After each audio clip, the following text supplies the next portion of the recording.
Hey guys, welcome back. We never know what episode we're on, but who cares? We're back. That's the main thing. Yeah. Cal? Back again? Yep, so excited.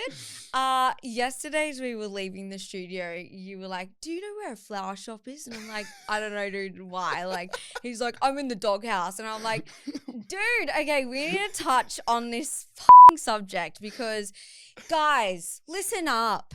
Don't be buying flowers when you're in the doghouse. That's literally what I got told. She's like, you're only buying me this because you're sorry. Yeah. And it's not as thoughtful. I'm like, do you not want the flowers or what? Yeah, we'll take the bloody flowers, but like, I will take this clip out now. Yeah, we want the flowers. We want the flowers when you're in the doghouse, but we also want the flowers when you're just thinking of us and you're like, these flowers are to show that I appreciate you or that, you know. It's more meaningful that way, I reckon, isn't it? Yeah. It's not like sorry flowers. Yeah, but the lengths that I went through to get those flowers yesterday, I swear to God, it took me 2 hours to get a, what they call a bouquet. A bouquet? Bouquet a of flowers. bouquet of flowers. Yeah. 2 hours. The amount of flower florists in Burley that have closed down or just like don't operate anymore is mental. You know why? Because men aren't buying flowers unless they're in the doghouse and they've learned how to avoid the doghouse. Literally. Yeah. No one. Well, do you buy like random little things for Lockie then? No. Exactly. So that's double standards. Why can you expect that? No, but like I used to color coordinate his whole wardrobe and like do all the house cleaning and stuff and like do stuff like that. Like I remember when we first met, I made this like pasta dish for him and left it in the fridge. I think I've told this story on the pod. Anyway, he thought it was disgusting and threw it in the bin anyway. But I did stuff like that to show that I care. Yeah. But he'll only buy me flowers if it's Valentine's Day. And last Valentine's, I usually wake up to like roses or whatever. And this year, I don't know, whenever V-Day was last, I didn't get anything. This year, doll? Yeah, okay. I think it's in February. Yeah, February, duh, it's my birthday too. Yeah. I didn't get anything and I was like, you know what? I really don't care because they're going to die and then I'm going to have to bin them and then clean the vase and deal with that. So I'm like, I really don't care. But he ended up coming home with roses. So. Literally, you're the definition of girls are just never happy. Yes, like, literally. If we don't get you flowers, you're not happy. If we get you flowers when in the doghouse, you're not happy. If we get you flowers full stop, you're not happy because you're going to clean up the mess once they're dead. Yeah. I'm like, you could have got her something else. Like, yeah, well, flowers was just like easy and convenient and it was a nice big bouquet of flowers, you know. But I also booked hijinks. Have you been there before? No, what is that? Oh my God, it is so good. Is it a new restaurant? No, it's like an escape room. I've never really been a fan of escape rooms because I can never escape. That would give me anxiety. Yeah, but this one is different. It's just more like lighthearted, fun, and you basically it's like an escape room, but you go into a hotel. So you check into this hotel, like you're actually checking into a hotel. That sounds awesome. They give you your room, your keys. They put you in the lift. You go up into the lift, and then your key unlocks like 6 doors, and every door is a new game, and they are so fun. They are the best. Yeah. It's giving has so much time on their hands, no children. Me, I'm like rushing to school pickup. I'm like, oh my God, get there. Forrest is bawling his eyes out. The teacher's like, oh, he was stressed. He didn't know if he was going to after school care or not. I'm like, oh my God. Oh my God. I am playing like holy moly and hijinks. You're just having the most stressful but relaxing afternoon. I'm listening to screaming children. Bear's kindy teacher was like, he's a bit tired. And then when I got home, I'm like, she wasn't playing. She was right. He's very tired. Oh, but that's awesome. Look at the positives. You going through it now, but then like when your boys are like more self-sufficient, I'll have like newborn shit in their pants. Yeah, well, at least you'll have babysitters with my boys. True. Yeah, like I have. Oh my God. I have a got, but then it's also scary because like they can be quite naughty older kids. Really? And then it's like maybe a little bit of a bad influence sometimes. Yeah, I or can like see that. they try to act older and I'm like, no, don't do that. I'm like, stay little and like they're more like rebellious. Oh, my kids are rebellious regardless because they're a little piece of me. But the thought of babies and like young kids in general like icks me out because like I don't know how I'm physically going to be able to change a nappy. It's like I can't even pick up dog poo. Okay, this is isn't even the stressful part of parenting. Like, that is probably the easiest part, like wiping their bum with like poo explosions, them pissing up into What do you mean the air. poo explosions? My boys still can't. They still will go in their undies because what they do is they get like FOMO. So if they're I do it too, actually. FOMO from what? The toilet? No, FOMO from because they're usually playing with their friends or they're busy playing or they're doing something and they're really in the moment. And I thought about this the other day and I'm like, hang on a minute, I do the same thing. Like if I'm busy and I'm doing something, I'm like, I'm not stopping for a toilet break. So what they do is they hold on and hold on and hold on until it's like physically coming out into their underwear. And then they won't put a nappy on because they just refuse. But yeah, they just get FOMO and just let it build up and then it's just a disaster. But that's not even the hardest part of parenting. I think mentally it's more stressful because you're always worried about them. You feel lots of guilt. Like you're always questioning your abilities and if you're doing the right thing or not. Yeah, it's so much more than that. Like you will always be on edge when you have a child because it's like your responsibility. Yeah, you can't like just relax. You're like always looking, where are they? What are they doing? And you got to supervise them.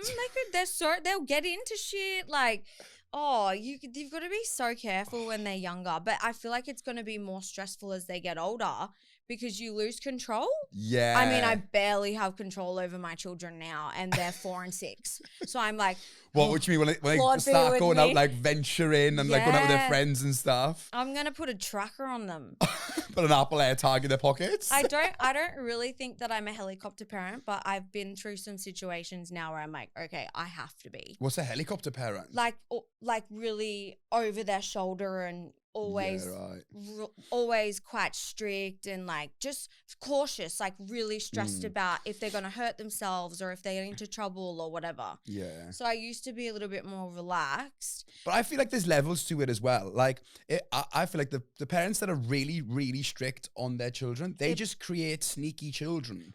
Like I would rather my children just be like able to talk to me about what they're doing. Like, even if it doesn't sit right with me completely, at least I know what they're doing or what they're going to get into. You know what I mean? Like, rather than like be so strict that they can't even tell me what they're doing. And then like, I don't have no idea. Because I feel like kids are going to do it anyway, whatever it may be. Kids are so naughty. Like, not naughty, but they will test the boundaries. They're very clever. They're like, what can I get away with here? You know what I mean? But I've had the chat with Forrest. I'm like, dude, you will not get into trouble if you tell me the truth. Yeah. And he like would have done the most thing. I'm like, did you do it? He's like, I'm like, it's okay, sweetie. You won't get in trouble if you don't lie. And he's like, I did it. And then you're like, get yours No, because I want that trust. I want to build that trust with him. So I'm like, see?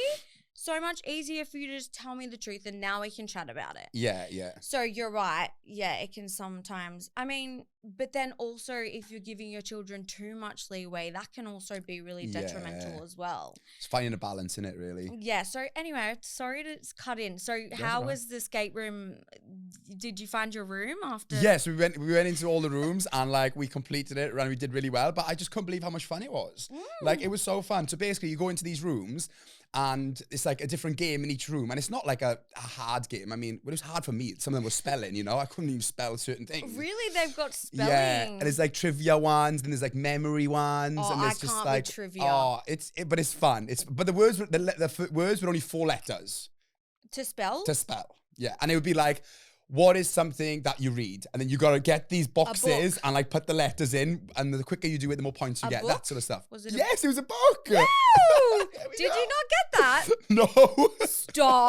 Stop, Cal. You're taking the piss. The one I did get though, it was like, what is another word for trivia? And it was quiz. And I got that. Oh, see, I don't think I would have got that. Yeah, see? All right, we've all But got our you can do it, and you can do it up to weaknesses. groups of 6, and you can take kids as well. So the boys would love it. Okay. You should definitely do it. But And it's so cheap too. Do they have a section for like parents and families and then for couples? No, because you go in the lift and you check in by yourself. So it's just you in each room. Oh, okay. Yeah. And you can have up to 6 people, and it's just like an hour and a half, and it's just fun. Like You're I gonna would have to definitely take send the me kids. the link. Yeah, it's just in Surfers. But did you stay overnight? No. Okay, because you said hotels. No, it's just like the design is like a hotel. So the way you walk in, they check you in, they give you a card, and then you go into this lift. The lift breaks down, and it's like all these lights go off. It kind of sounds like Infinity at Surface.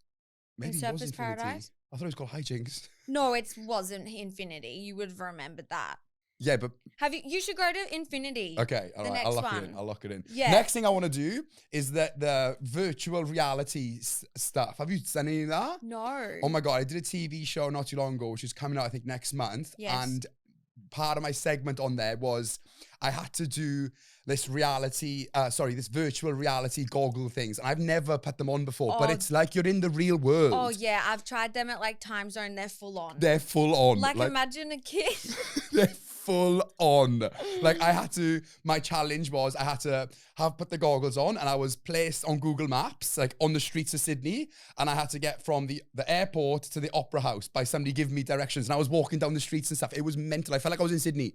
I didn't even need a book ticket to go to Sydney, but I was in Sydney. Oh, so it's that real? It's that real. Like you see the Opera House, you're walking down the street. I'm like, this is a madness. How has technology advanced this much? That's like, so scary. AI and all of that stuff is so scary. I know, but this like the best thing. Do you use ChatGPT? Yeah. Oh my God, I'm obsessed. Same. He's my best friend. I love ChatGPT. Do you know what's crazy is that my PT who I did my booty plan with, because I have a booty plan ebook, when he was writing it for me, he told me about it, and it was like so long ago. It must have been like 2 years ago when not many people knew about it. Yeah. And he was like, dude, it's crazy. And I'm like, yeah. Didn't download it. And I've only just gotten onto it this year. And I'm like, whoa. Yeah, it's a game changer It is. everything. But do you think that AI will eventually take over most people's human roles? Yes, 100%. And I feel like it's going to start dumbing people down as well. That's what I was because thinking. like I'm not using my brain for much at all anymore, because why bother when you can just ask chat? Yeah, I know. Like my mom, she's so clever, and she was obviously the generation before us, but she's so good at problem solving. And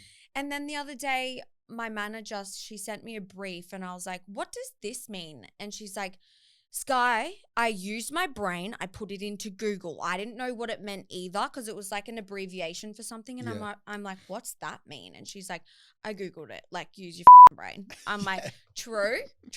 But yeah, I feel like it is really dumbing the generation. 100%. That's what they want, right? And I remember being in school, and like they'd be like, oh, you got to learn your times tables and stuff. And I'm like, why, bro? I've got a calculator I can just use. Like, when am I going to be in the real world without a calculator? It's even on my phone now. But now, this generation, like, you've got ChatGPT. So it's like a calculator for like everything. I know, but it's so. I remember being a checkout chick. It'd be so embarrassing. Were you a checkout chick? And I worked at Macca's on the cashier, but they took me off straight away because I kept losing money because I couldn't count it.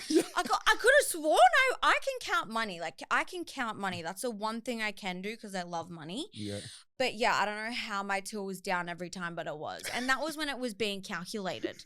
That wasn't you. But then it's so embarrassing, like if it's glitching or something and you can't do the math, I'm like, oh, this is so embarrassing. Yeah, I remember working on the checkout too. And if I didn't know the exact calculations, I would just be like the better person, just give them a bit extra just in case. Because if like I'm shortchanging them, it's bad. But if you like upchange them, it's not so bad. But the company hates you for that. Yeah, but if they're not gonna know it's me, Yeah, they did at Macca's. They were like, get this dumb bitch off the fucking cash register. You can clean the bins. You're losing my $1 billion company $2 a day. Did you get the sack? I think I quit eventually, but that was pretty much them sacking me. I was like this is horrible. Yeah. Mac is clean up. Was that your first job? Yeah. What was my first job? Maybe my first job. Oh, my first job was, this is on the exact topic that we're talking about, right? Like how the world's evolving and everything. Yeah. My first job was Easy DVD. How fucking sad is it? What's that mean? Remember how we used to have videos to put in to the little video players to watch a movie? And they were big, black things. Big, black, thick. Oh my God, I had them at my grandparents' house. Yes. Oh, I'm going to cry. And then we had DVDs. Yeah. And then I worked at the DVD store and that got shut down. Oh my God, I remember those. There's DVD video player things. And in the cars. Yeah. Did you ever get them in the cars, like the music ones? Yes. That's mental when you think back now, isn't it? So crazy. Like mental. Like, you can go on Spotify now. Think about what our children are going to live like. Mental. Oh, it's so scary.